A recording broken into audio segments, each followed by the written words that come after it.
boy unexpectedly transformed into a skeleton. From then on, he gained immortality. However, his little bird completely disappeared.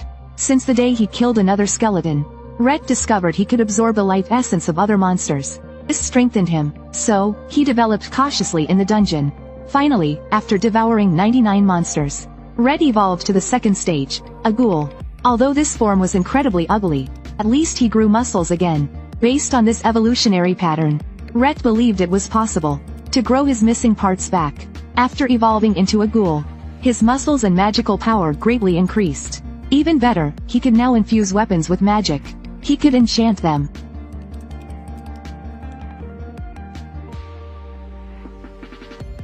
Rhett was now far beyond his former human self.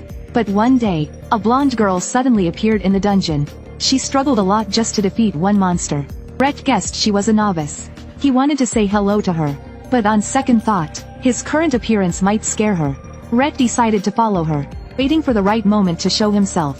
Not long after, the blonde encountered a high-level monster. Her swordsmanship was decent, but she was clearly lacking in strength. The monster grabbed her sword with ease. She was about to be crushed. Rhett let out a cry to draw the monster's attention. A ghoul. She froze in fear, unable to attack.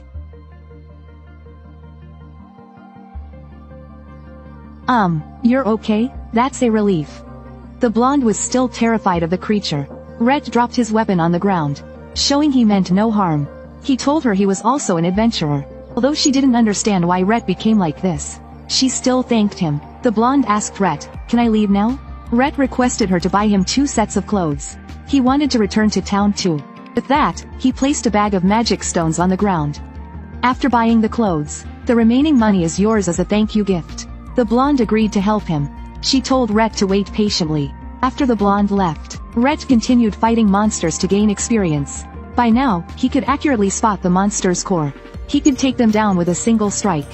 Not long after, the blonde returned with clothes. She kept her promise. She even returned the leftover money to Rhett. When Rhett reached for the clothes, the blonde quickly stepped back. She was still a bit afraid of this strange guy. Rhett eagerly changed into the clothes. Now, he looked almost like a normal person. The blonde took out a mirror for Rhett to see. His face was still terrifying. Fortunately, she had prepared a mask in advance. When Rhett picked up the mask and tried it on, it automatically attached itself to his face. No matter how hard he tried, he couldn't take it off. Blonde quickly apologized to him. She had bought the mask from a street vendor. At the time, it seemed to suit Rhett perfectly. She had even checked to make sure it carried no cursed aura. Rhett infused holy energy into his hands. This loosened the mask slightly. He still couldn't remove it. The blonde apologized again, feeling she had caused trouble for Rhett. Rhett didn't mind, as long as he found someone with stronger holy energy. He might be able to remove the mask. Rhett told her not to worry. The blonde finally let down her guard. She no longer feared Rhett. Afterward, they returned to town together. However, upon entering the town, Rhett was stopped by guards. Even though the blonde vouched for Rhett, the guards insisted on searching him. They tried to remove the mask but failed no matter how hard they pulled. In the end, they had no choice but to let him in. Once inside, Rhett used a carriage to slip away from the blonde. He didn't want to cause unnecessary trouble for her. As night fell, Rhett quietly sought out an old friend, mage, Lorraine. However, when he woke his sleeping old friend, Lorraine was terrified by his appearance. "What? It's just a mask? Don't scare me like that." "Rhett, what happened to you?" To evolve from a lower form into a ghoul, he had devoured 99 of his kind. After growing muscles, Rhett immediately went to find Lorraine. She was the only one he could trust. "Lorraine, wake up." "Rhett, what happened?" Rhett told Lorraine that he had been swallowed by a dragon, then expelled through its rear end, and ended up as an undead. Lorraine found this story unbelievable, but seeing Rhett's current form, she had no choice but to believe him. Lorraine asked him about his plans. Rhett said he wanted to remain an adventurer, and he was determined to reach the Silver God rank. It was his lifelong dream. But in his current state, he couldn't accept guild missions. Lorraine told Rhett to wait at her place. She could take on requests for him. However, Rhett would have to be her test subject. Studying the evolution of an undead was fascinating for her. Rhett thought she might dissect him. Lorraine assured him it wasn't necessary. She only needed small samples of his skin and muscles. Rhett asked her to help exchange monster materials for gold. He wanted to buy a better sword. After receiving the money, Rhett went fully equipped to the blacksmith.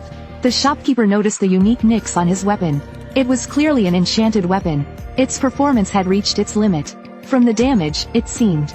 You had used magic or energy, right? I can use both magic and energy. And holy energy as well.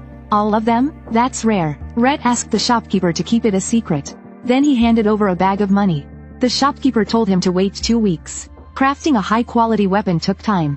Before Rhett left, the blacksmith gave him a great sword as a temporary weapon. They also noticed, this guest seemed to have untold secrets. After returning, Rhett made dinner for Lorraine. Lorraine invited him to eat together. But Rhett said, he no longer needed to eat human food. Lorraine explained that according to records, the undead were indeed transformed from humans. Normally, after becoming undead, they would lose consciousness and memory.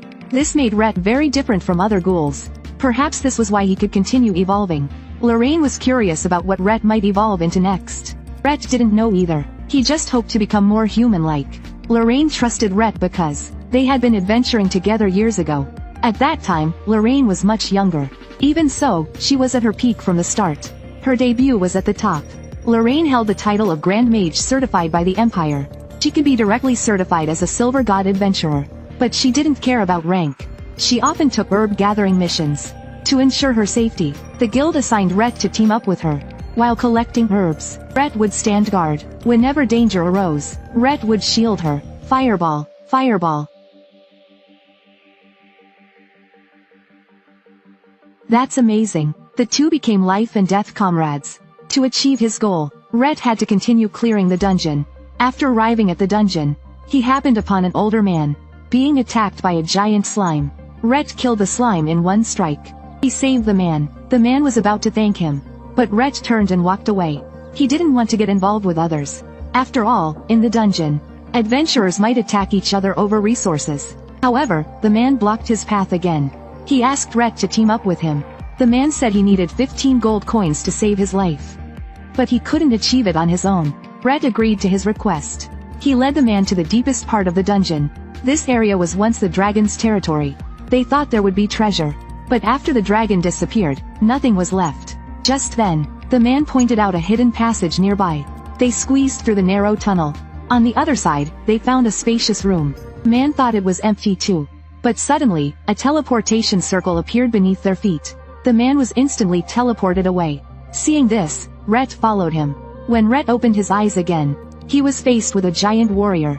It was undoubtedly a huge experience boost from the system. Devouring it might lead him to his next evolution. To evolve into a ghoul, he needed to devour monsters. To evolve from a ghoul to a vampire, he had to drink human blood. By accident, he bit his beloved one. This unexpectedly triggered his evolution again. This time, he finally gained a human face. Lorraine was curious why Rhett suddenly attacked her. Could it be that his human consciousness was fading? Rhett told her, it might be related to the bone giant he defeated 2 days ago. 2 days earlier, Rhett entered the dungeon's hidden area to save someone. There, he encountered the bone giant lord. He enchanted his weapon, and struck the giant's knee with all his might. However, the attack had no effect. By then, the exit had vanished. He couldn't leave without defeating the lord. Rhett changed his strategy. He infused holy energy into his sword, and sprinted forward. He stabbed the giant's lower leg. A cracking sound echoed. One of the giant's legs broke instantly. Its massive body collapsed to the ground. After killing the giant, Rhett used holy energy to heal Kun. He then pulled out a magic stone the size of a teacup. Kun couldn't believe his eyes. This small guy had killed the bone giant. Rhett gave the magic stone to Kun. Rhett asked Kun to help with shopping at the store. Kun felt such a small favor didn't deserve such a big gift. Rhett then added another condition. He wanted to eat and drink for free at Kun's restaurant for life. Hearing this, Kun was so startled that he cried, "Are you out of your mind? Eat as much as you like." After settling the deal, the two left the dungeon and returned to town. However, Rhett began to feel something was wrong. He had an intense craving for human flesh and blood. Rhett went to Lorraine's place. Lorraine noticed he looked drained. Suddenly, Rhett hugged her tightly. "Rhett, what are you doing?" "Lorraine, Delicious. Lorraine asked Rhett, "Are you still conscious in this body?" But after waiting, Rhett gave no answer. Left with no choice, Lorraine used holy light to knock him out. It wasn't until evening that Rhett regained consciousness. Rhett remembered hurting Lorraine earlier and quickly apologized. Lorraine wasn't angry. She wanted to know why Rhett suddenly lost control. Rhett told her, "I just thought you looked delicious. I've felt the same way about other humans before." Lorraine said it wasn't a problem. Ghouls naturally craved human flesh. As Lorraine was about to leave, Rhett called her back. He pulled down Lorraine's collar and saw the wound was still there. Lorraine told him not to worry. She had sold all her potions earlier. She would gather herbs to make more tomorrow. Rhett placed his hands on Lorraine's shoulders. Using all his holy energy, he healed her. Moments later, the wound was completely gone. Lorraine noticed Rhett seemed different. Not only was he speaking more fluently, but his mask had also changed shape. Could it be that the mask isn't just cursed? Does it change based on your thoughts? I've heard of some cursed swords having consciousness. Lorraine was amazed as well. If the mask can change based on your thoughts, maybe you can try removing it. Rhett asked her to give it a shot. However, Lorraine used all her strength but couldn't take it off. Left with no other choice, they gave up. Lorraine told Rhett, "Your speech has improved a lot now. It seems you've evolved again." Rhett looked confused. After defeating the bone giant, there was nothing but a magic stone. Lorraine speculated, "Maybe it's because you consumed my blood. Compared to a ghoul, you now resemble a white. Whites are even lower ranked than minor vampires." Rhett couldn't understand what was happening. Lorraine explained, "This could be what's called existential evolution. It's said monsters evolve based on their desires." Rhett asked, "Then why haven't I directly evolved into a vampire?" Lorraine guessed, "It's like the ranking system in the Adventurers Guild. You can't skip from Black Iron to King's rank directly. Every promotion requires meeting multiple criteria.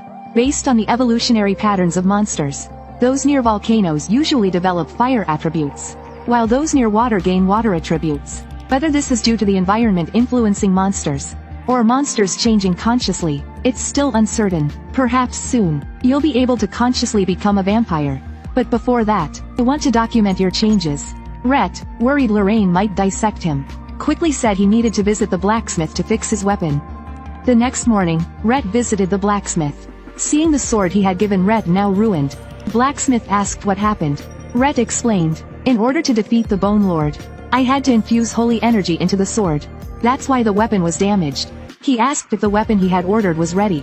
The blacksmith said it would take more time. Then he gave Rhett a more advanced sword for temporary use. "Use this for now.